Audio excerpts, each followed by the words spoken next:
I love that we're doing another Pitch Doctors, by the way. Yeah.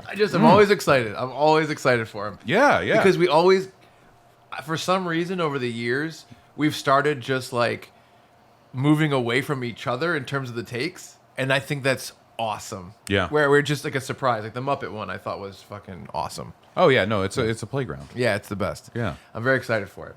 And then we are going to do later a second After Dark. We've only done one. Right. Yeah. And that's going to be a Pitch Doctors, and it's all filth. It's all filth. It's Pitch Doctors filth. Yeah. Any type of filth. Yeah, exactly. Dr. Filth. I thought it was Pitch Dr. Filth. Oh, okay, yeah. So, ooh, Dr. Filth. Like Dr. Phil. Yeah, like a horrible, disgusting version of Dr. Phil. Right. So, like modifying by 10%. Yeah. Somebody call, like, what is his name? Adam Ray? Yeah. Yeah, call Adam Ray. We've got Dr. Filth. Yep. He's the nicest guy in the entire world. I bet he would do it. Right? That's a pretty fun idea. Now you're saying you won't do anal. Right? I bet I could get in contact with him. I bet I could. That's hilarious. Jimmy has been asking about anal for a long time. That is really funny. I'm sick, so my Dr. Filth is off. He does have an expiration date. So Ray, his what Dr. Filth is usually so good. It's usually so strong you can picture the mustache. So Ray, what exactly are your symptoms of this illness? Well, my Dr. Filth is off. Okay, I'm just gonna write psychotic. Yes, I'm gonna write commit. Yeah, that's hilarious. I think we're good. I think we could start the podcast. Yeah, I think that so. That felt like a cold open. It felt like a cold open. Craig is asking me a question. Our trusty editor. He said, "Did he show you? Oh, he sent you a picture, right? Does my Dr. Filth look okay? Yes. Yeah, exactly. Yes. I'd say it looks okay, but not great. We are recording today, so just so you know, if you're a Fun Bear fan, this is how nice Craig is. Where we say, "Hey, Craig, we decided last minute we're recording an episode 24 hours before it needs to be edited," and he goes, "Awesome, can't wait to check it out." Yep. He's the best. He's the coolest guy. Yeah. great. Well, that's when he can get fresh air because we have him locked up, chained to a radiator in a basement. Not this one.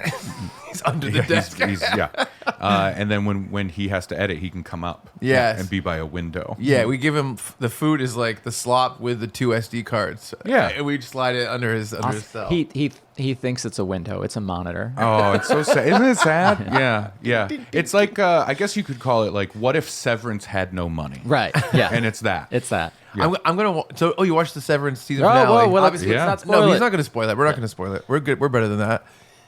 I'm gonna watch it as soon as. So Natalie's gonna be moving here very soon. Yeah. I want to watch Severance. That's like one of the main things I want to watch. Sure. Yeah. I'm really, really excited for it. Did you like the finale? Of course. Yeah. No, the show's fantastic. Yeah. Yeah. I'm excited. It's one of those rare things of, you know how I'm always whining about the fact that most film and television now is just standard lockdown shots. Yes, we were talking about this. Yeah, and it's just like, no, they'll do their thing, and you could just listen to a show or a movie and have the same effect. And how rare it is when somebody actually uses the camera and uses cinematography and moves things and is artistic. Gorgeous show. Oh, it's fantastic. Yeah. Ben Stiller, the director, and the cinematographer. Oh, I forgot her name. She was also the cinematographer for Ben Stiller's miniseries Escape from Dannemora, and that was fantastic as well. And you can feel the connective tissue there for sure. Oh, that's awesome. Yeah. That's really cool. I can't wait to watch it. I'm very excited. Yeah. But enough about really fantastic stuff to watch. Let's talk about some awful things to watch. Hello, and welcome to another episode of Funbearable. I am Brad Rohr. I am Ray Garsh Harrington. And I'm Chuck, the filth assistant, Staten. Ooh. Nice. I could be like the nurse. Yeah, You know what I mean? the FA. Very good. I just kind of squeeze. There's a lot of farty things. Yes. Yeah. We told you to start using vials. I don't make that many different sounds. I use it's baggies. just I use farts. baggies. Giving somebody a baggie and go, here, we just need a urine seat. In this? Yeah. It's Well, a, and- paper, and- it's a and paper it's like- bag that you take out of your pocket. Yeah, it's like, hey, are those sandwich crumbs in there? It's like, yeah, it was my lunch. Yeah. Yeah. Don't, We ran don't worry. out. Don't worry. I I ate the sandwich. Yeah, So it's fine, it's no fine. worries. I know my levels of stuff, so I'll average. Yeah, it. it's Yes. clean. It's been sterilized. It's clean. Yeah. Oh, wait a minute. Turn it inside out before you use it. Please, please, because we have somebody coming in. Yes. We got to flip it around. So we're here today because it's been a little bit, but we're doing a Pitch Doctors, baby. Yeah. Disney has just released their movie Snow White. Seems like a historic bomb, as far as I can tell so Yeah, far. it's not super well reviewed. Who knows? Yeah, sure. Not I for us to say. haven't seen it. Can't speak to how much it spoke to me. Exactly. It's interesting because it's been talked about Yes. for years. Yes. And it feels like when someone gets a long fatal illness. Right. Right? Like it's Absolutely. just been, we're talking about it. We know it's going to happen. Yep. And now we're here and it's happening. It's funny because I'm like, they dealt with so many issues in terms of like controversies and trying to avoid controversies, which caused more controversies.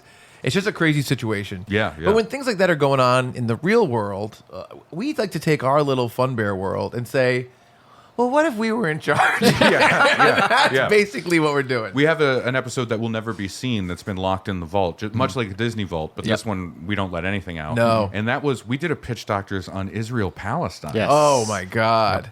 I still believe in some of the ideas. I was going to say, I think Brad had some really interesting ideas, Yeah. but you can't do that to an entire race of people. We Right. Let alone looked both. we looked it up, and they were war crimes, Yeah. like really bad war crimes. Yeah. You Not said, like war jaywalking. No. You said you were inspired by the song "They Paved Paradise and Put Up a Parking Lot." I love Joni Mitchell. Yeah, you were like, well, we're gonna put a big mega church, right on the middle line, right on the line, Yep. and then the rest is all parking. Yes. That is so funny. Well, I took all, Can't get mad at a parking lot. I took all the trees and put them in a tree museum. Ask me how much I charged the people to see them. But yeah, so we each came up with, they're constantly making modernized Disney movies in different ways. Yeah, like there's the live action remakes. Yes. That's been happening a lot between hyper CGI realism Right. remakes, a la Lion King, and Yep. for some reason another Lion King. Yeah. I don't understand. I think those are the ones I understand the least. We're gonna do it live action, but it's not live action. It's CGI. So it's like, well, it's just more like here's the same it's thing just- but more computer. Yeah, differently animated. More computer, Yeah. less emotion. Right. Like Donald Trump saw that and he went, "Wow, it's all computer." Yes. That's from Tesla. So that Lion King is, I believe I was actually overtaken this year by Inside Out 2. Yeah. But previous was the highest grossing animated film of all time, And which that is so doesn't bizarre. make sense. It's Yeah. so weird. It doesn't make sense. Also, I don't know, like, I have a child. My son had no interest in seeing Right. it. I don't know any of his friends that have like talked about it or seen it. None of the parents. I don't know who saw the movie. And it is weird. It's like, do you want the same thing but like less fun? That's Like, exactly what if what it it is. Right. What if all these characters couldn't emote? What if it Yeah. was less visually interesting? Yeah. What if this was more beige? You know Yeah. what's interesting? There was exactly More beige. More beige. There was exactly one like updated kind of live action remake of Disney movies that is fucking excellent. Mm-hmm. And it was the lowest budget one, and it went straight to streaming, and it was the Chip and Dale movie. Yeah. Oh yeah. But you have the Lonely Island in charge of it, and they're Yeah. making a comedy. It's tough. That feels like a different. It's you Yeah. know what? You're right. It's not a remake. It's No, like no. like a different version of an adaptation. Yeah, that's like we're gonna play with this The existing concept. stuff. Yeah, Yes, exactly. Yeah. Yes, you're right. And then you do have live action remakes. Like what was one of the first? Was Beauty and the Beast one of the first? Beauty and the Beast was one of the first. Aladdin is one of them. Aladdin. Yep. Pinocchio. Tom Tom yeah, Hanks? I think so. Tom Hanks. Yeah. He's Geppetto. I then Tom Hanks. I just think is at first, Geppetto. they did The Little Mermaid, Little Mermaid. That's one. right. Yep. but I feel like there was one before Beauty and the Beast, and I don't. You know what's funny? Cinderella. You know what people? Yeah. Oh, they did Probably. Mulan as well. Yeah. I will say there's one thing that's kind of strange because we live in a different era of reboots and remakes and whatever. They actually started making Disney live action remakes like 25 years ago, and some of them are good. Yeah. Mm. And the first one I believe that people thought was actually good was the Glenn Close starring 101 Oh, that's Dalmatians. right, yeah. Isn't that interesting? Yeah. I thought about it last night for the first time, and I'm like, Yeah. I think people liked that one. That's true. As I was prepping my pitch for Pitch Doctors, I went and looked back at like Disney animated movies and was both shocked and appalled at how many have already been remade as live action films. Oh, it's crazy. And I think then how many rumors I've heard about, oh, this one's in the pipeline, that one's in the pipeline. And I'm like, I gotta get one before Chuck and Ray get it. So I texted you guys real quick. Yeah, you did. I do think it's strange that we are in a. I think this era of film, there is definitely a big turn towards realism and trying to be as real as possible. Yes. And CGI has allowed us to get to a place where we can do that. Right. Yep. It is strange to me to have that be kind of the guiding thing in Disney movies. I completely Yeah. agree. Right? Yes. I think the Lion King stuff particularly was just like a bummer to see. Yeah, I don't need like a realistic version of Baloo. Cruella de Vil or Baloo or whatever. All of these things. The Jungle Book entirely. Let them be cartoons. Yes. I'm fine with it. Yeah. I'm really okay. No, I agree with it. It's a weird one. Yeah. And I hope it's just tough because I'm like, man, I feel like Disney, even though like they've had these weird misses with the remakes, they pretty consistently have come out with stuff that's good.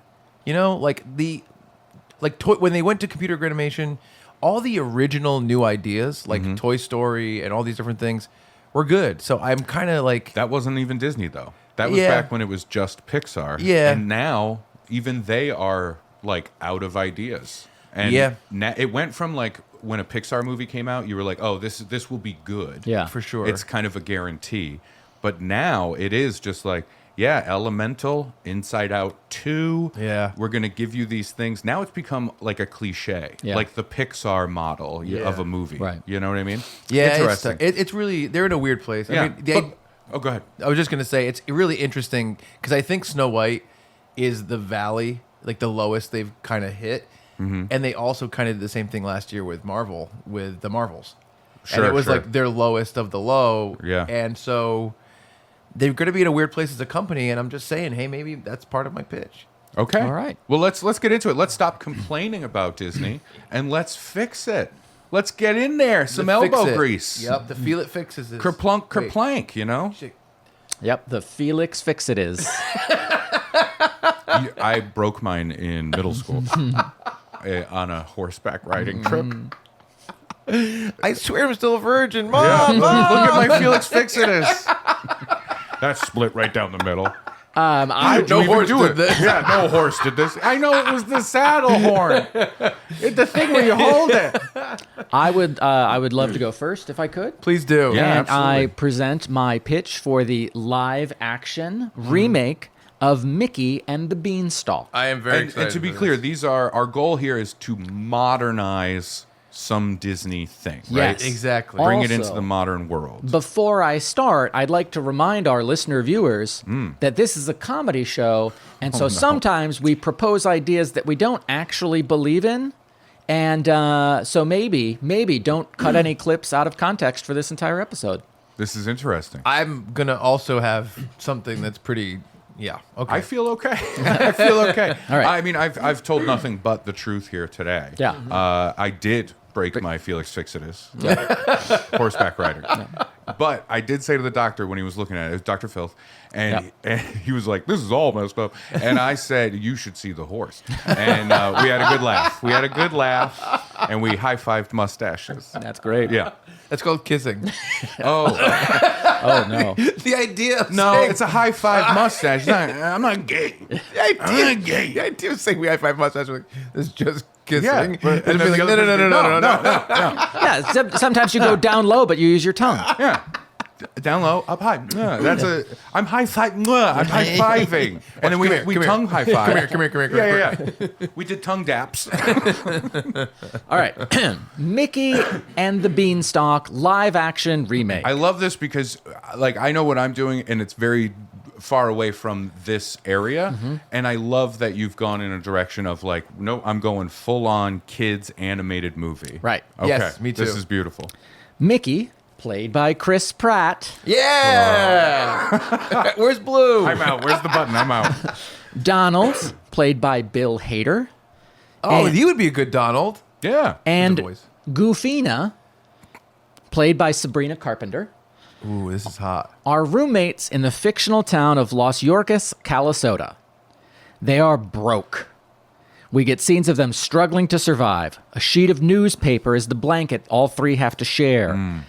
For caffeine, they have to stand outside a coffee shop and sniff, and they get chased away by the owner. That's fun. They share one ice cube for dinner, things like that. I What love about that. the slicing the bean I love so the- thin I it's love that. translucent? I think about that twice a week. Yeah, right. I love it. Yeah, that's how I come. Oh, it's so thin.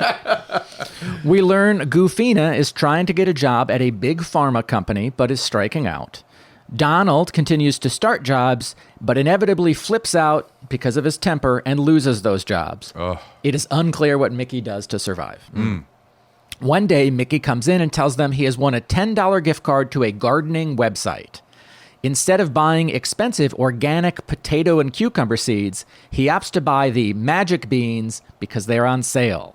They soon arrive, and Donald and Goofina are furious. Not because the beans are magic, but because the beans are not organic. The only good foods are organic foods, Goofina cries. The next morning, the three friends wake up to discover a beanstalk sprouting next to their Los Yorkes apartment building.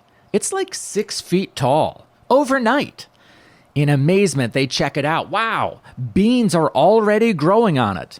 Donald takes one down and eats it and can't believe it. The beans are delicious and filling. A neighbor comes by to check it out, and Donald flips out on him and throws a frying pan at him for getting too close. The other two warn Donald about his temper and his outbursts. The next day, the beanstalk is even larger, taller than the house. The news media is there. They're covering the story. The LAPD are dispatched to keep back the crowds. Someone even makes an attempt at rushing the beanstalk, but is stopped by a cop. It's unclear what the person's motivation was, but they are hauled away in cuffs, and the beanstalk/heroes are okay. Thank goodness for the LAPD. The police really are our friends. The beans are now the size of apples, and we get a little montage of people enjoying the beans, and they get progressively larger. Size of an apple, cantaloupe, somebody makes a beano lantern, a national coverage, the Today Show, all that stuff, fun and games.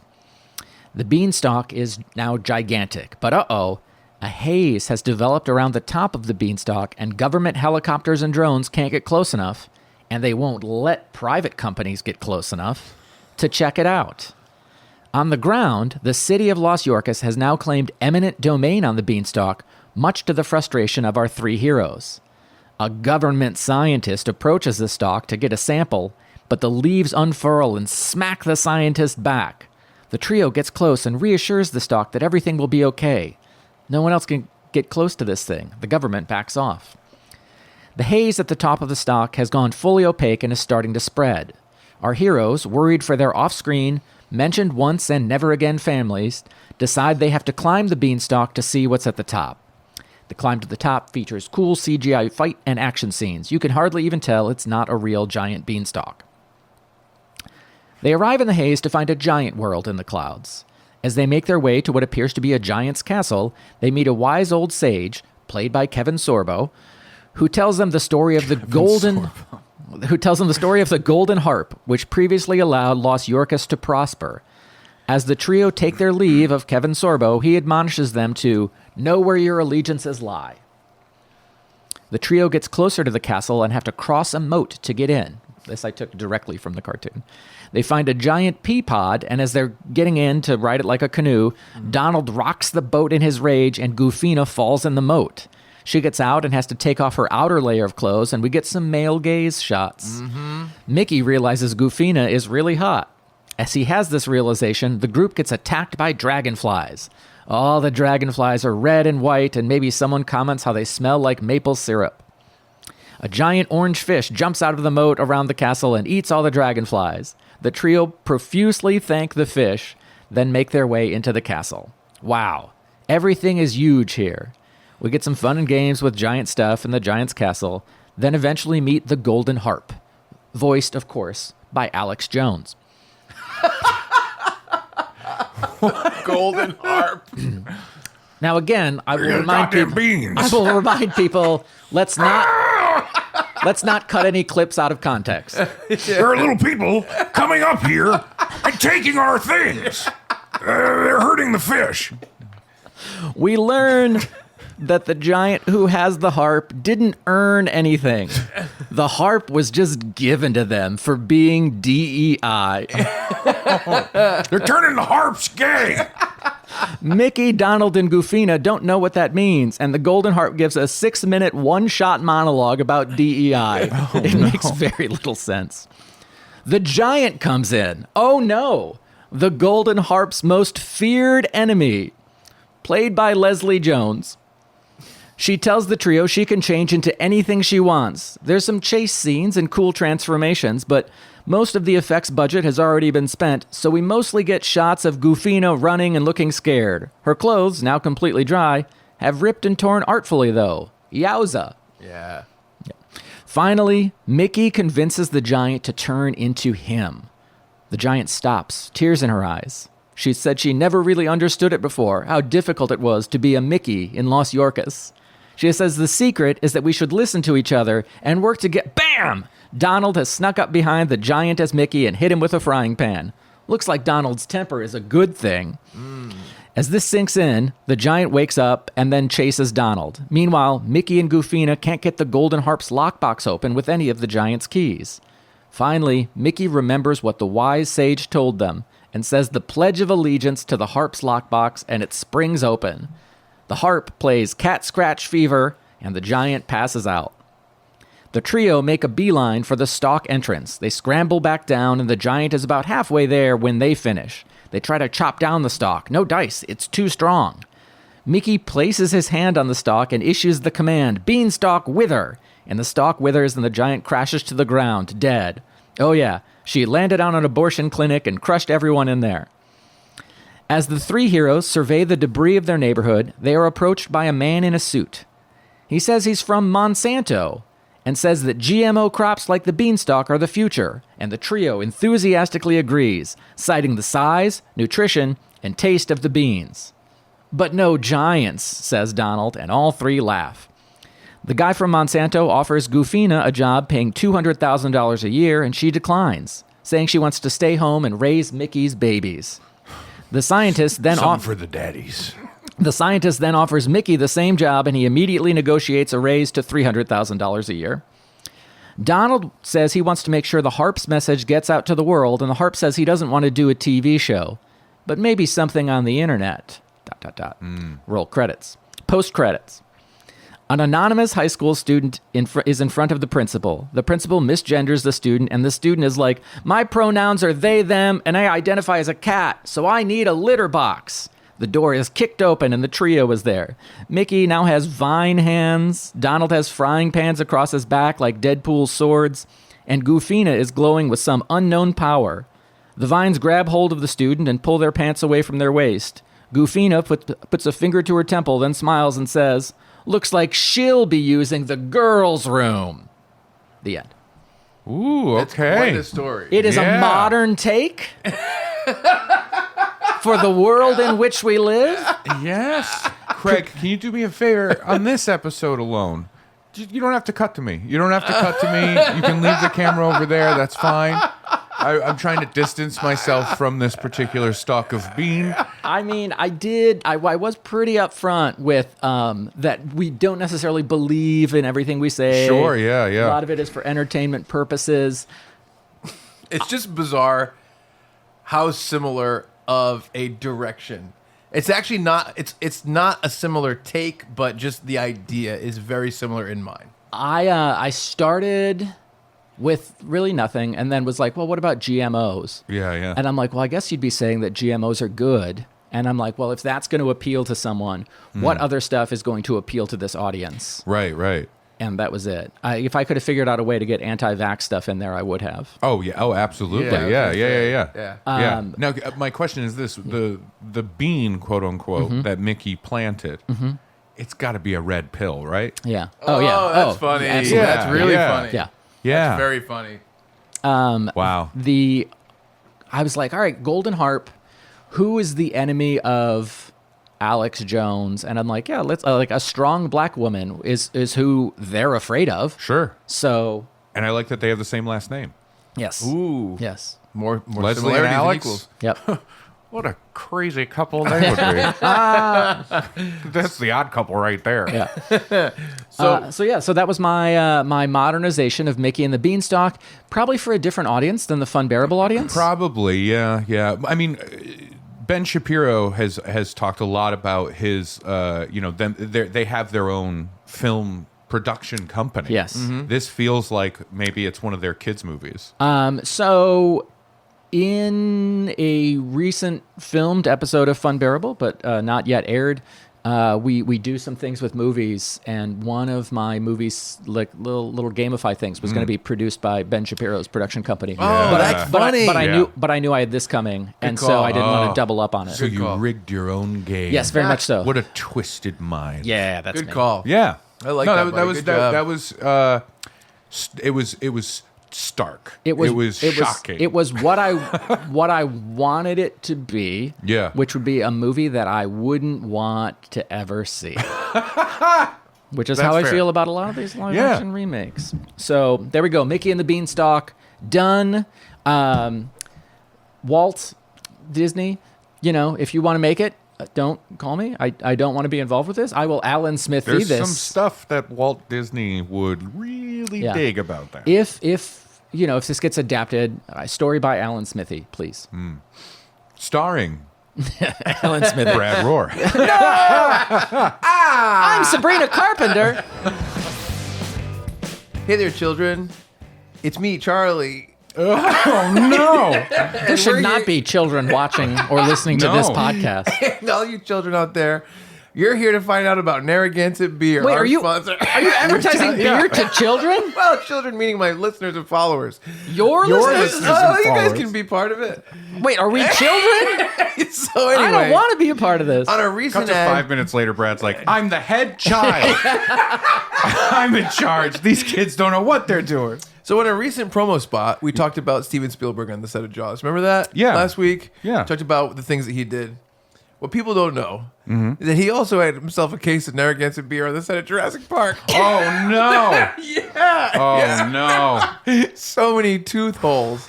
But Narragansett Beer is the chosen beer of New England. Yeah. And I think that, and we're very happy that Narragansett Beer started local, went super national, super successful. Stayed local too. And while staying local. And, Yeah. and they reached out to us. They said, you guys represent Rhode Island too. You guys are doing great stuff from this state as well. And we want to be part of that. So we give a big thanks to Narragansett Beer for sponsoring Funbearable. Absolutely, well worth it. Great group of people. Genuinely, and because we don't do. I think one thing that's very true about this podcast is we are incapable of doing a disingenuous plug. Yes. I think so. I really do believe that of ourselves. Even the genuine stuff is so silly. If we didn't believe it, it would be so much worse. Right. I think if we had a sponsor that we thought was actually like we didn't like, there's 0% chance that it wouldn't come out in the ad when we do it. Oh yeah, Right? Yeah, 100%. It'd be the first thing we say. Yeah. So like I feel fine espousing how lovely Narragansett Beer is. In fact, go to narragansettbeer.com to find out where you can purchase some Narragansett beer wherever you live. Absolutely. Also, Narragansett Brewery is a word I it's hard for me to pronounce. Brewery. Narragansett Brewery in Providence, right on the water. Warmer weather is coming, maybe. And they'll have the big doors open, get a nice little breeze, get some sunshine. It's a nice place to hang. Yeah, if you're in New England, come check it out. Yeah. Also, across the country, if you go to a bar, you go to a liquor store, a restaurant near you, you ask for Narragansett Beer. If they don't have them, give them a little nudge and a wink. Yeah. And then bring be 'em in. loud about leaving. Yeah, and then be like, I am not going to be a patron of this establishment until Narragansett Beer is the first thing I see when I walk through the door. That is a fair thing to do. And I think Narragansett would back us up anytime you go anywhere, No. even small independently owned gift shops, Yeah. bookstores, Doesn't make any Hot sense. dog carts. yeah, would- daycare centers. Do you like? Is there Narragansett beer here? And if there's not, cause a scene. All right, Yeah. Break what, some windows. What if it's in a cooler and the cooler's in the back? So Narragansett isn't the first thing you see when you walk You into got a to give them store. 10 seconds to really All right. adjust. You know what I mean? Yeah, well, Yeah, I'm they down. should greet you and then offer you a Gansett. Yeah, exactly. I think that's fair. Yeah. In fact, if you walk in and say, "Hey neighbor," and they don't say, "Hey neighbor" back, burn it down. Yep. That's what I think. What about like a school? Same. You walk in. I you're stand like, by it. Yeah, I think so. Because it's just that good. Yeah. You can break the rules for things that are good. Yeah, absolutely. Yeah. Can you do me a favor, Brad, before we go back to the regular episode? Yeah, of course. Can you say brewery jewelry for me? Brewery jewelry. Oh. That was Brewery jewelry. Jewelry. Brewery jewelry. Wow, I can't say it. Hey. No. Yeah, that's right. Irish wristwatch. Oh. Brewery jewelry. Guess what's going to be in my head for the rest of my life. That's good. That's good because that is part of a stroke test. Yeah. They will ask How you. did I do? We got to get you to the hospital. Real buddy. bad. Yeah. Real bad. All right. Well, I'll just grab a slice of toast on my way out. Because you can smell it cooking? Oh, Yeah, no. yeah. So follow at Gansett Beer on Instagram, and we thank Narragansett for sponsoring Funbearable. Back to our silly show. Is that why they had to do all the CGI in Jurassic Park? Because the animatronic got a little too messed up? All the tooth holes were blown out. I knew it. Just call them mouths. They had feathers. That's right. Call them bills. Mine is it's interesting. Like I said, it's kind of like a press release. Yes. It gives you a State of the Union, and then it tells you what the project is. Okay. So I'll just read it. All right. Modernized Disney remake. After the failure of the Little Mermaid remake, the Pinocchio remake, and the Snow White remake, Disney has acknowledged the new buzz phrase has rung true. Go woke, go broke. Why was Pinocchio woke, you ask? It was deemed woke by the MAGA crowd recently when the character Pinocchio came under fire after a new Texas bill banning non-human behaviors in public schools. The bill prohibits students from presenting themselves as anything other than human. Quote, Pinocchio is another piece of the liberal agenda, said Governor Williams. I had the actual governor, but because of what happens in this, I changed it to be a not real person. Good thinking. Probably. Pinocchio is not a human, and we will not be putting up with a story where he tries to be a human. He is clearly a very awkward chair. A mouthy, opinionated, awkward chair. Governor Williams went on to add, Pinocchio also longs to be something different than what he was born, and for some reason, we Republican thinks that sucks. When Governor Williams was asked if he was born a governor, a few moments of silence passed before he said no further questions and began beating his wife in frustration. Oh my God. That's why I took out the actual guy. Yeah. Well, we don't know. Snow White and the Seven Dwarfs was the pinnacle of Disney's woke blundering. Peter Dinklage gave them heavy backlash, shaming Disney for including dwarves, which led to Disney staying away from including any actual dwarves in the movie, which then received heavy backlash from the dwarf actors shaming Disney for not casting dwarves. Disney has accepted that their remakes are not lighting the world on fire.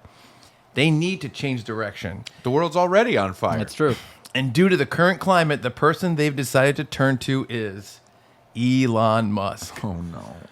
After seeing Elon Musk do I thought this would just be a fun goof. Everybody's bumming me out. I wrote a silly piece of shit. Oh, this is silly. Okay. After seeing Elon Musk do the Walt Disney salute, Disney knew that he would be a perfect candidate to oversee the next Disney remake. And by the way, we're having fun. We're fucking around. It's just fun. We're not, whatever. No, I just don't want anyone to get mad. He's there. Too late, I think. He's there to choose the best people for the job, aka the people who can make the most money no matter the sacrifice.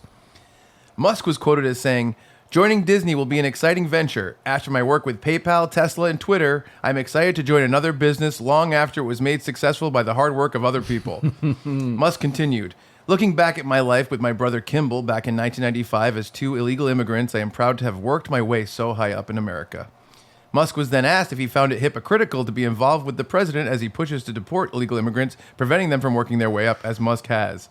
A few moments of silence passed before Elon said no further questions and began beating his son in frustration. Musk's chosen filmmakers were allowed complete access to the Disney Vault, where they plucked a title that has been overlooked for decades, held back from the millions of eyeballs that ogle Disney Plus because of the woke mob. This new team would bring back this nearly forgotten tale with a new twist for the modern age, a new take on an old classic. Song of the North. Oh, the North. All right.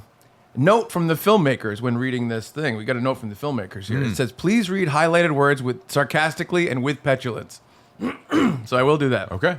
I don't know any other way to read. Song of the North is a companion piece to the beloved 1946 classic Song of the South, the racist, outdated Disney sensation. While it may be true that the black actors in Song of the South couldn't attend the premiere because of segregation, we here at Disney believe this film has been unfairly maligned, and we intend to bring it back with this lateral film.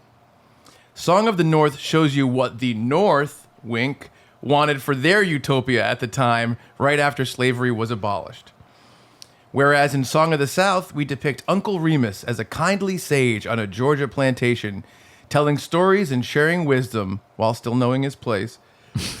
Song of the North depicts a farm where the young white kids actually work on the farm in one scene. Actually work on the farm. In one scene, there's even a black landowner. It's fucking crazy. They treat Mexicans like equals. Women are voting left and right. The characters use the phrase Native American. Anyway, we thought making a bleak warning for future generations about the roots of this libtarded evil was the best way to get people to remember the warmth and comfort of Song of the South. Remember Brer Rabbit and Brer Bear? Well, in Song of the North, get ready for Brer Trans and Brer Chinese Guy. That's right, we're telling moral stories starring people who are different than us. It's a goddamn horror movie. Song of the North even has their own take on this classic Disney song. I don't know. I got to say, like, for the Zippity Doo-Dah thing, Yep. I'm like, I know it, but the actual melody kind of gets away from me. Dun, dun, dun, dun, dun, dun, dun, dun, dun, dun, dun, What a dun, wonderful dun, day. dun. Yeah. Then it's dun, dun, Plenty dun, of dun, sunshine, dun, dun, dun, dun. Is that what it is? Yeah. Zippity doo-dah, zippity yay. My, oh my. I think the blacks should get paid. Right? It's their hell. It's their hell. Zip doo-dah, zippity yay. I'm so insane. I think it's fine that you're gay. And finally, you know him. You love him. I do. We all miss him. Yeah, of course. Tar Baby. The catchphrases, the voice, the mannerisms. He's still making America laugh 80 years later. But we asked ourselves, should we include a character like this? The answer was yes. Song of the South Tar Baby will be making an appearance in an animated short before the movie, going up against Baby Yoda. It's Tar Baby versus Yoda Baby, and when you hear Yoda Baby's first words, you're going to be uncomfortable. This summer, stroll on down to Song of the North, and then, after that uncomfortable hellscape, maybe take a peek at Song of the South, streaming on Disney Plus May 1st. Wow. The baby, is that really from the cartoon? Yeah. They had that?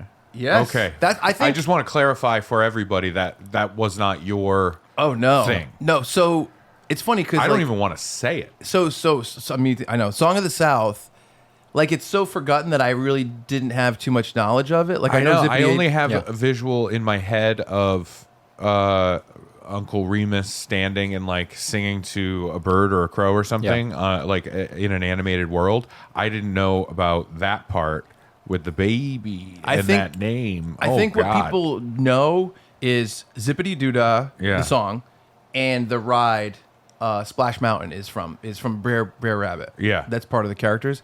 And I looked it up, and essentially it takes place right after slavery was abolished.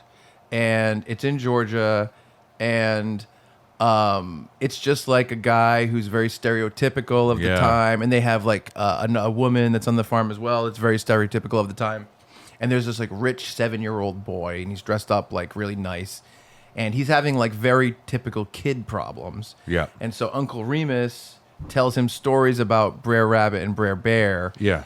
And yes, that character. So it's the phrase that has been coined for some stereotyped storytelling, like the magical Negro. Exactly. I don't like the word, but I'm saying it. Here we are. I would like to go home now. Well, my whole thought was like the idea of them presenting this. Yeah. Like, is it like the idea of Song of the North and Right. kind of making that I thought was This fun. is Elon Musk awkwardly being like, cartoons are legal now. So I thought that would be a fun direction for it. Yeah. And I was really happy with Brer Chinese guy. Yeah. Whew. Yeah. Some stuff in both of those. Yes. I feel like I misinterpreted, or you guys misinterpreted. I don't know. I think what it's just this like, was. I think it's we go in whatever direction. Yeah. But I will say, like, there is this contingent of people that are like, the reason these movies are failing are because they are too woke. Oh yeah, no, Yeah. the whole like go woke, go broke thing is. But I do silly. I do agree that they are trying to appease so many groups of people that they are making a thing that no one is liking. Oh, yeah. And the Dinklage thing, you know how like Dinklage is like no dwarves, and then the dwarf actors are like, no, I can't believe you're We not wanna doing work, it. yeah. I don't even know what side is woke or not. I have no idea. I also think woke. I have a huge problem with just people using that word. Yeah. Right. It's been so overdone. It no longer has meaning to me. Yeah. Yeah. And when I hear, like, nothing bums me out more than when I hear another comedian on a podcast Yeah. use woke in a genuine way. And it's like, what do you mean? It's really tough for me because like I think that there should be a word that means we don't do this anymore, and this is the thing that we do that actually makes sense, that's socially conscionable, but there's not a different word for it. A progressive, thoughtful, something like that. Yeah. I think the thing that a lot of times gets labeled as, woke for go woke, go broke terms Yeah. is, Yeah. well, you have a business that is predicated upon the idea of placating. That's of the thing. pandering. Exactly. And so that's what they're doing, right? If there's no one if there's not a voice Yeah. who wants to actually say something Yeah. with the thing they're making, and it's just, do you like this? Yeah. Like the Star Wars of it all, right? Right. Like, do you like the last one we made? Please, I hope. Oh, we'll change it. We'll change it if you want. Yes. That pandering yes. is, of course, it's going to placate any group with that's saying like, hey, do this. They'll be like, okay. They'll do that with anything. They don't care Exactly. about the idea of a progressive idea or anything Right. like that. Exactly. They just care about, will you come and give us your money? Right. Exactly. So that's why I have a big problem with the idea of like, go woke, go broke. It's like, no. They're pandering. I completely agree, and it's funny because I think that people that are not at all savvy to like the entertainment industry, Right.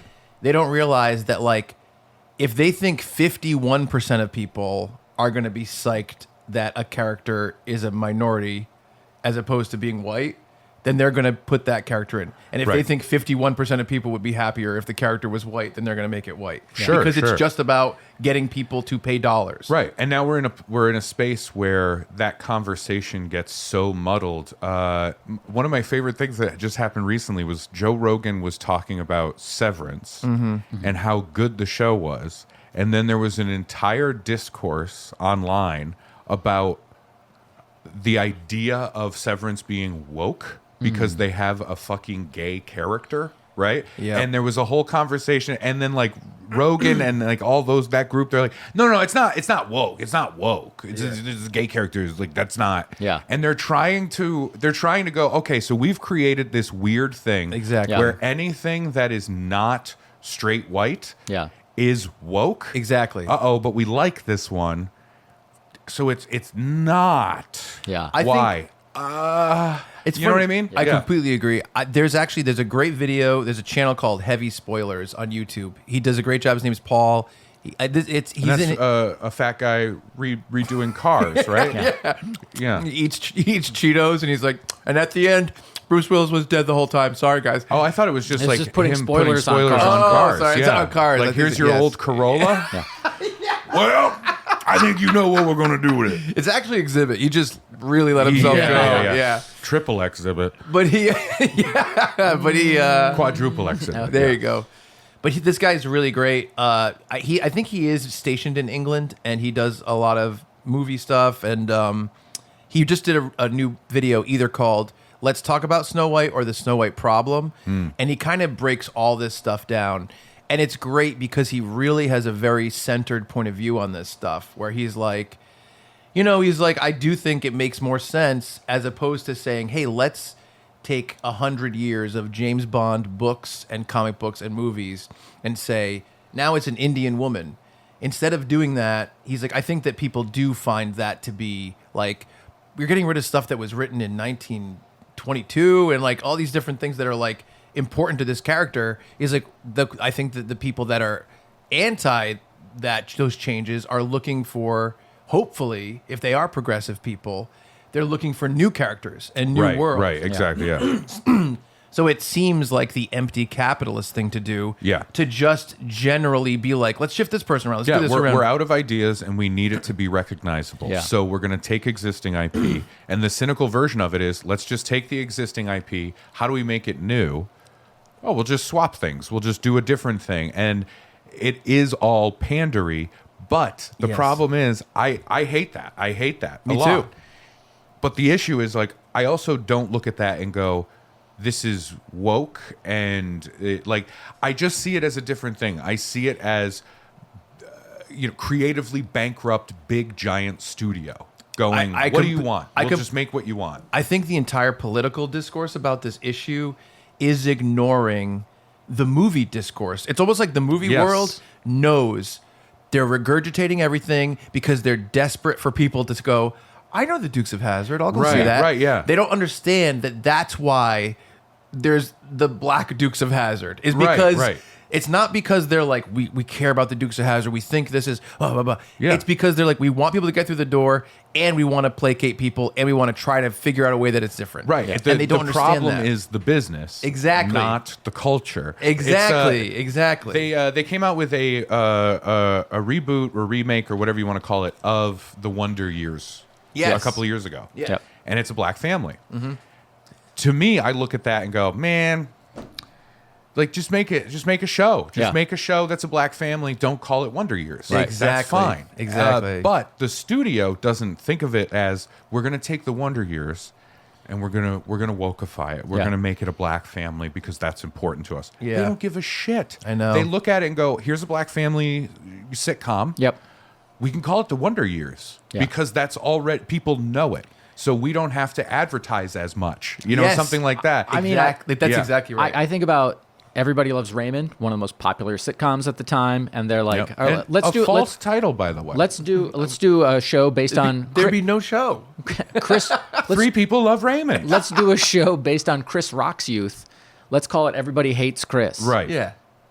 That's. It's I think that's that's the fine same and thing. fun. Yeah, it's the second doesn't exist without the first. And, Sure, and to sure. me, it's so simple. It's not the same as calling it the Wonder Years. Yeah, yeah. But it's so similar where it's clearly based on what's come before, and it's like an executive decision somewhere saying this is recognizable enough that will get people Right. to tune in. yeah, yeah. Yeah, I think it's funny because like I do see some of the changes. Like one of the things that happened with Snow White was that they got rid of the most famous song in the movie, and Snow White was like a landmark animated movie. It's obviously like That's, it's hard for us to.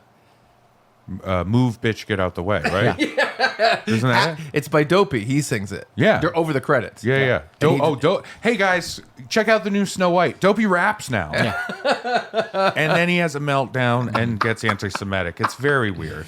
Dopier, I think is what it is. Dopey. Hey. Dopier. No, there's a song in it. You know, this movie was a landmark film. It's very difficult for people in 2025 to really relate to it because it was like Of course. so long ago. Yeah. but it was this landmark for animation. It's back when we let midgets do cave stuff. But there was a song called "Someday My Prince Will Come," and they took it out because of like patriarchy stuff. Okay. And I'm like, you're taking out the most famous song from this animated classic thing. To me, like the people that are like, fuck this woke shit affecting this, I'm like, I get it with that specifically, for sure. But I think where it's coming from and what you have a problem with is different than what that group would have an issue with. Exactly. Right? Exactly. And that's the hard part about this. They think this will make people like this more, therefore more tickets will be bought. Yeah. Right. Which is We not the want to case. dodge a thing. We want to dodge a thing. because we have Exactly. someone on staff Yeah. who is paid to fucking monitor the ongoing fucking. Let me check the direction of the wind here and just CYA. Yeah. Cover your ass. And that's all that's happening. Yes, exactly. Yeah. I Wait, but I don't know. yeah, so check out the Heavy Spoilers YouTube channel. It's either Yeah. called Let's Talk About Snow White or The Problem with Snow White. And he's great because he essentially starts it out by being like, I don't want culture war stuff to be part of my YouTube channel. Yeah. I'm trying to keep it away as much as possible. Hell yeah. He goes, but once in a while, something happens that's kind of the height of it, and we have to kind of acknowledge it. Here are my thoughts. And he really breaks down things in a great way. Yeah.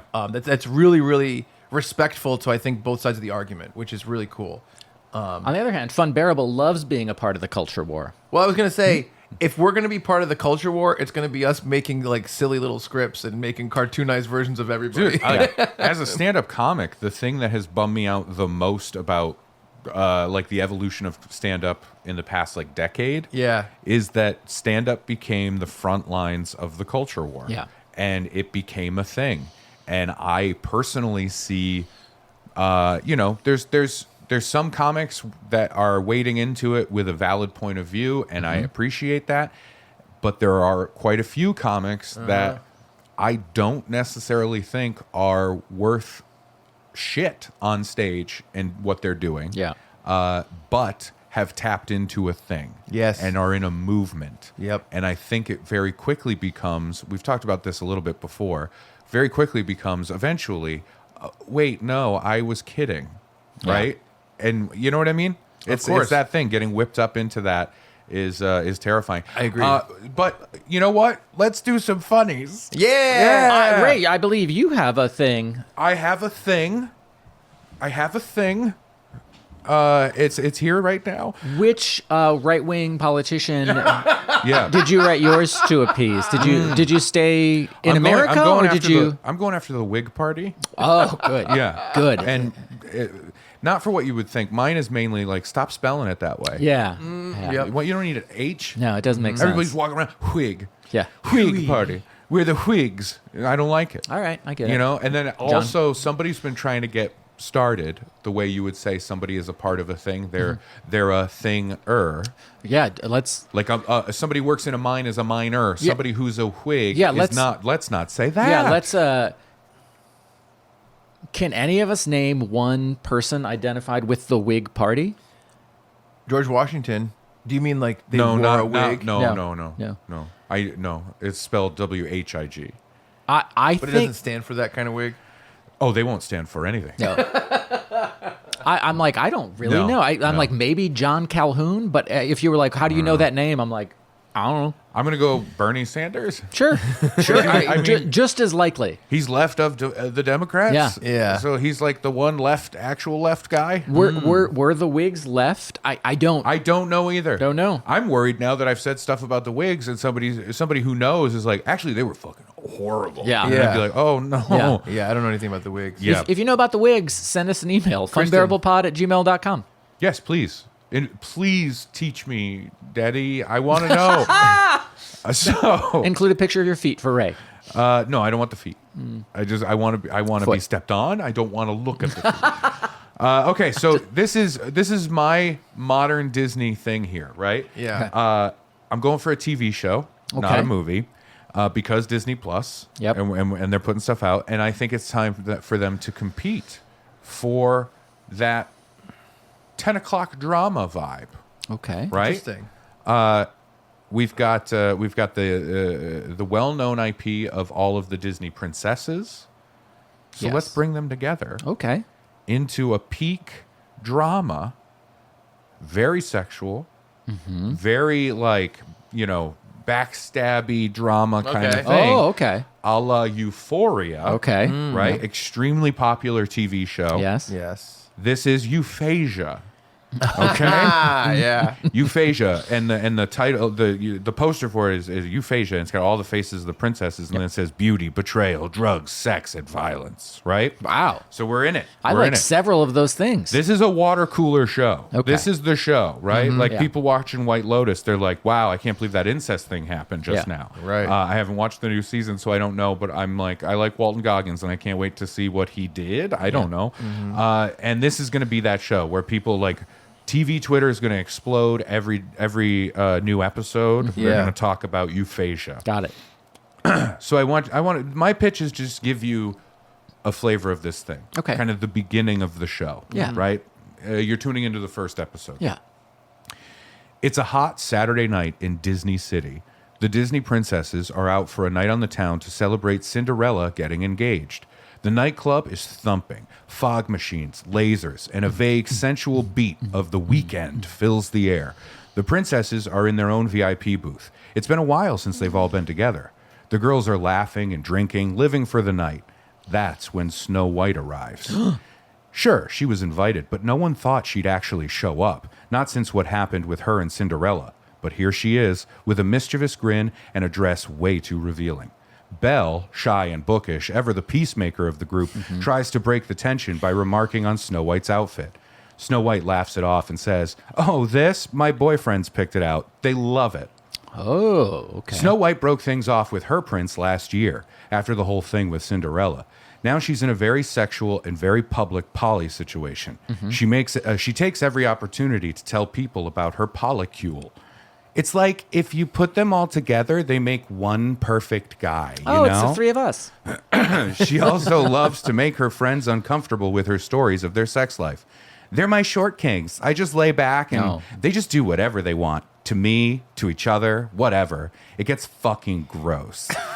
It's like they're so small, but there's so many of them.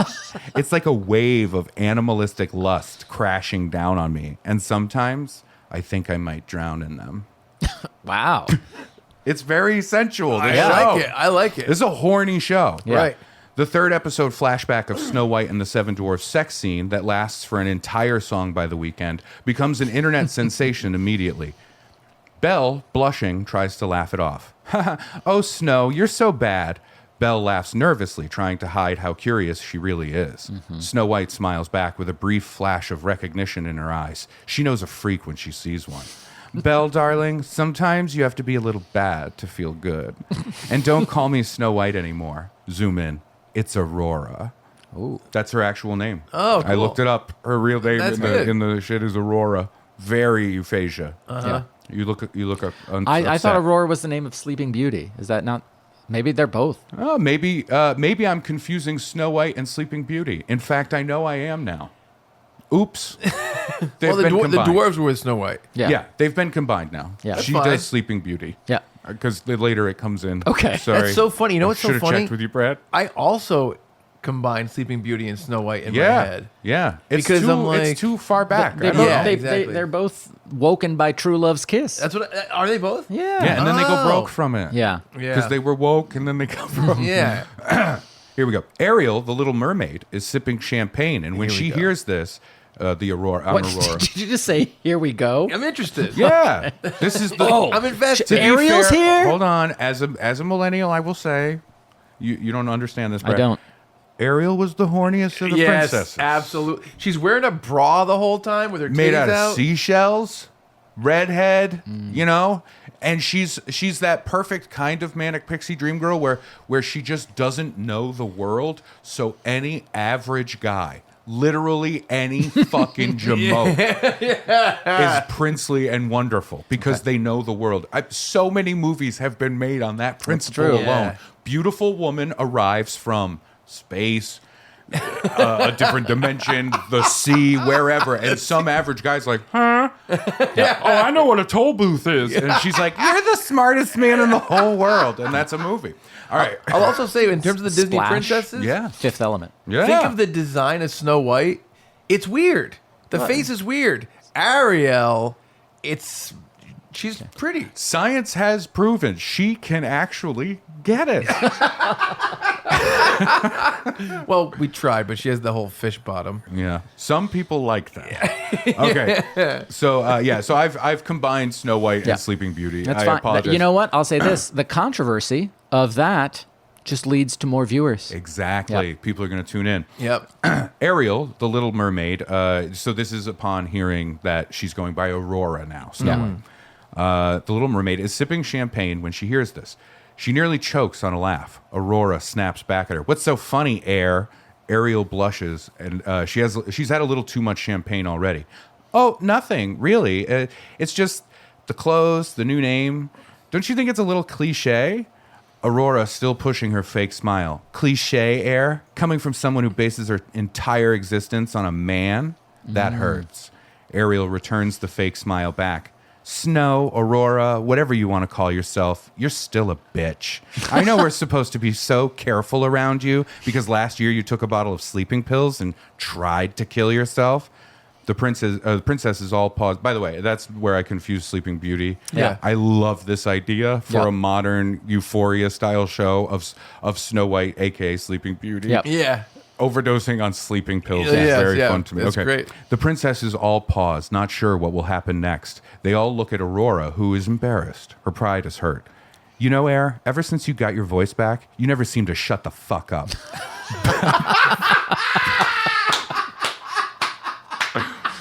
Belle attempts to stop the escalating fight. Okay, Aurora, we're all here tonight together. That never happens anymore. I know everyone is glad you could come. I know Sin, deep down, really appreciates it. It's her night. Cinderella smiles coldly back. Belle is insistent. Right, Sin? Aurora stands before Cinderella can answer. She grabs a glass of champagne from the table and raises it in a toast. Of course we are, Belle. Of course we're here for Sin. It's her big night, her big day coming up with her big wedding. It's always her big night. She slams back the champagne in one gulp and glares at Cinderella. Everyone is silent. Aurora, emboldened, digs in. You know, she doesn't even dress herself. She has her little gay entourage pick out her clothes, those little rats. She just keeps staring at Cinderella, excited but a little scared. Cinderella just sits, a forced and rigid smile across her face. A song by The Weeknd cuts through the awkward silence. Through gritted teeth, Cinderella finally speaks. God, you're such a bitch, Aurora. I wish someone would hold a mirror up to you so you could see how ugly you really are. Wow. Yeah, cutting. They're throwing everything at each other. Aurora smiles back just as sharply. God, Sin, your mother was right about you. Cinderella's grip tightens on her champagne flute. She's my stepmother, you whore. This is like the opening 4 minutes. Yeah, it's great. It's fun. We're setting the stage. Yeah, it's rough. It's rough stuff. Jasmine chimes in. Okay. Oh, yeah. She's had enough. Why the fuck did you even come to this, Snow? You need to make it all about you so much. You have to ruin everything? Aurora laughs mockingly back. Oh, I see you're kissing Sin's ass as usual, Jazz. No surprise you'd want to get under her dress. Jasmine is stunned as Aurora continues. Careful, Jazz. Don't want to make Pocahontas jealous. Jasmine, nearly in tears, jumps to her feet and grabs her purse. She hisses back. Shut your fucking mouth, Snow. You don't know what you're talking about. She looks around at her friends. I'm sorry, Sin, I can't do this. And she storms out. Oh, my gosh. In episode 5, it's revealed in flashback that Jasmine and Pocahontas had a brief and torrid affair. It began when Jasmine was giving carpet riding lessons, and the two found themselves falling for each other. Their love just couldn't be, because Pocahontas came from a time that didn't get this, would never allow it. And Jazz was from a family and a culture that would never understand. Besides, she still did love Aladdin. Could she hold love for two people? Was her heart big enough for that? But she also knew her heart wasn't strong enough to turn away from this feeling. And then we paused for Chuck to make a carpet munching joke. I was hoping there was one. Back at the club, the princesses have stumbled out into the night. A touch of haze in the air, the sidewalk of Disney City looking an awful lot like an HBO drama's City Streets. They use the same sets. Yeah.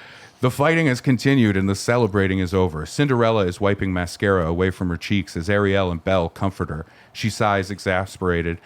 I just wanted one night where we could all just be together again, like things used to be before that bitch ruined everything. Ariel rubs Cinderella's back and checks her phone. The Uber is still 10 minutes away.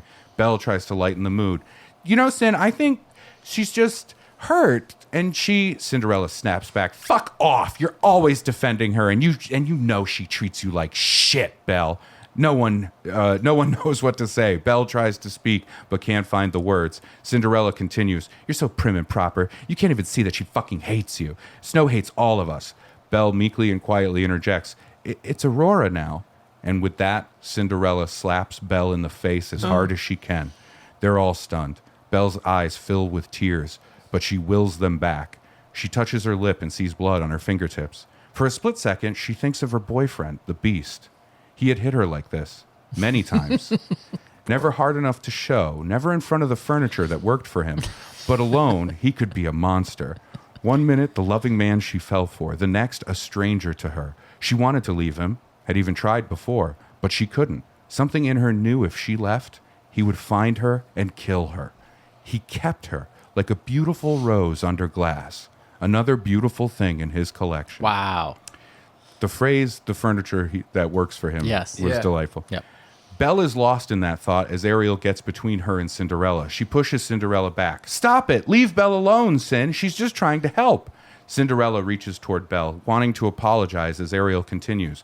You know Belle loves both of you, and this has been so fucking hard on her for a fucking year now. This brings the anger back to Cinderella. Hard on her? It's been so fucking hard for her. Snow fucked my fiance, remember? Huge reveal. Yep. I think it's been pretty fucking hard on me, too. And that bitch shows up to my bachelorette party, and I'm the fucking asshole? Ariel can't resist the chance. Well, if the shoe fits, Cin. Wow, I can't believe she went there. Right? Yeah. I'm very happy with all the little Yeah. nuggets. The little nuggets. Cinderella gathers her flowing dress in a huff and looks around the sidewalk angrily. She rummages through a trash can and pulls out a half-rotted pumpkin. You know what? Fuck this. I'll get my own Uber home. I'm not spending another minute with you second-wave little bitches. That's rough. That's Yeah. rough, playing on her legacy. She stomps off and then turns back. Oh, and Ariel, where's your boyfriend, Prince Eric, tonight? Ariel looks confused. Cinderella smiles smugly as tears well up in her eyes. Maybe Belle can ask her friend Gaston. I know him and Eric have been spending a lot of time together down at the docks. Ariel helps Belle to her feet and spits back. Shut up, Cin! You don't know anything! Cinderella defiantly starts back off into the night, turning back one last time to throw back, oh, I know a lot of things, honey. I have little mice and birds everywhere, and they tell me everything.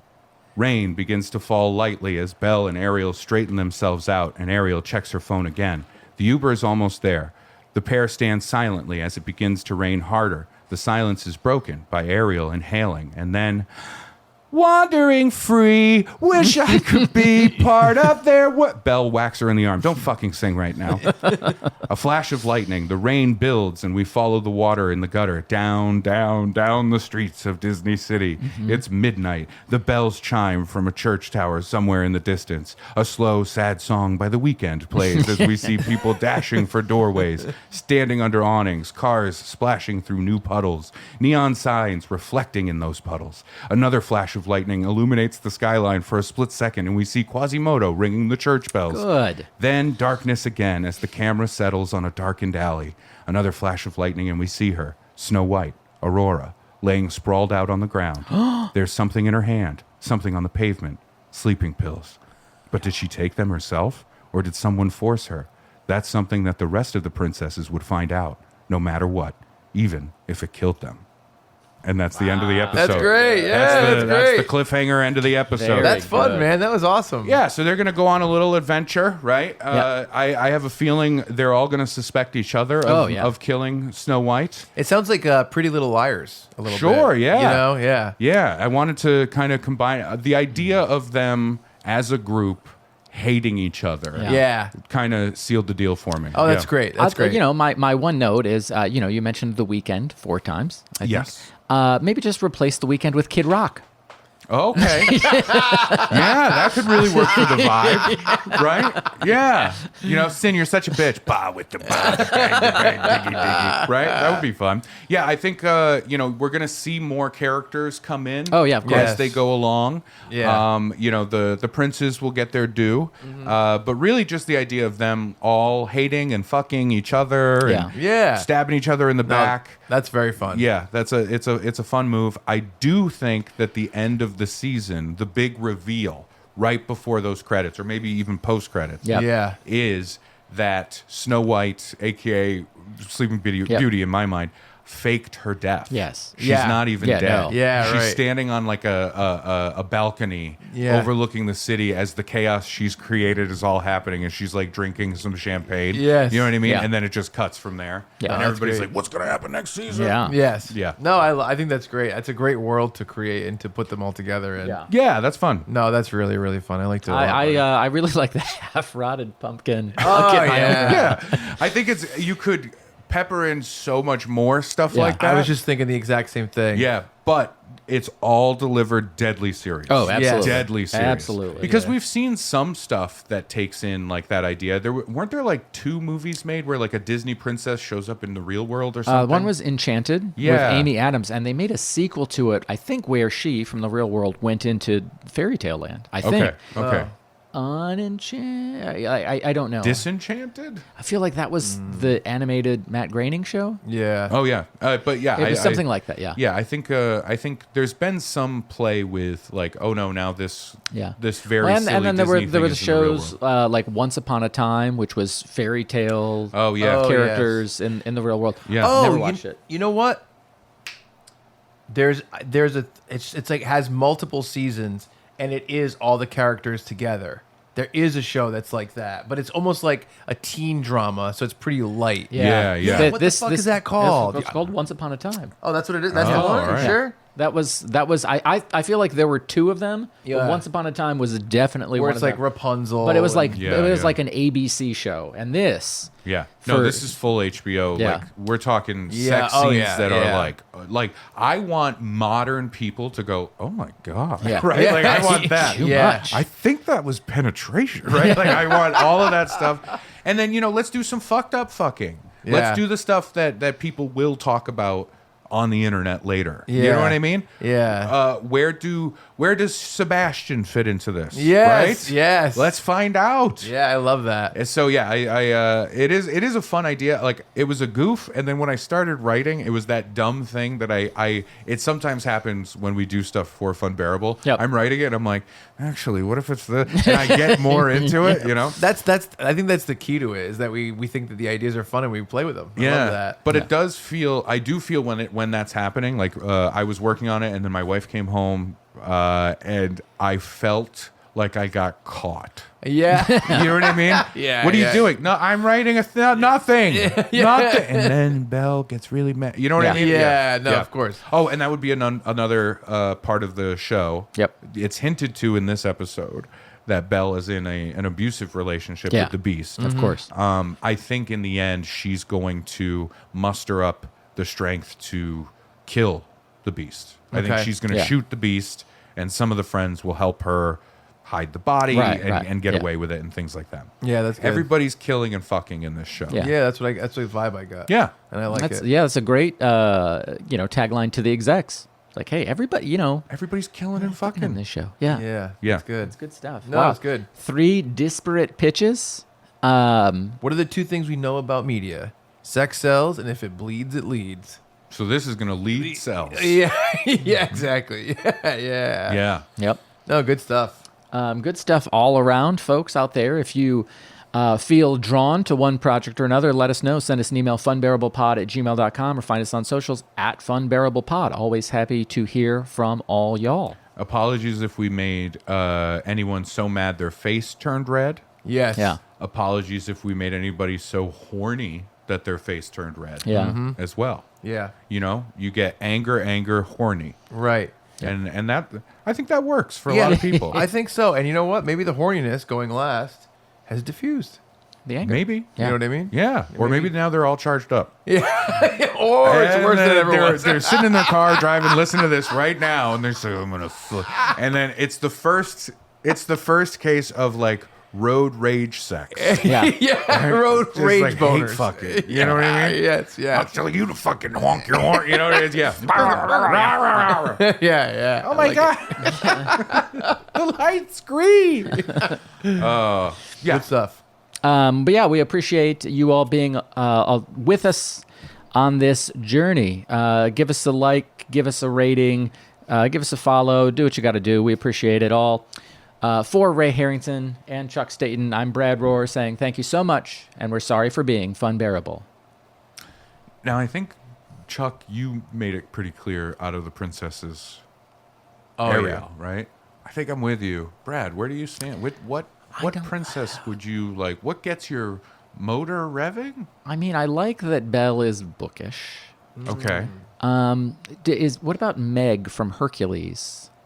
Is she considered a princess? I don't even know, man. Oh, the girl. I mean, I know the character, I guess, from Yeah. the animated Hercules. I can picture her I'm hair. drawing a Yeah. blank. Yeah, she got crazy hair. Drawing a blank. How do you feel about the clock? Truthfully, I was gonna say, you know who it is for him? you know what it is? Mrs. Potts. I was from gonna, Beauty and the Beast. I was gonna say it's the fairy godmother, Oh, okay. age appropriate when it initially came out. Sure. You know, And plus the whole dump truck ass, you say. She has got a thing. And you say you'd like to tip her over? And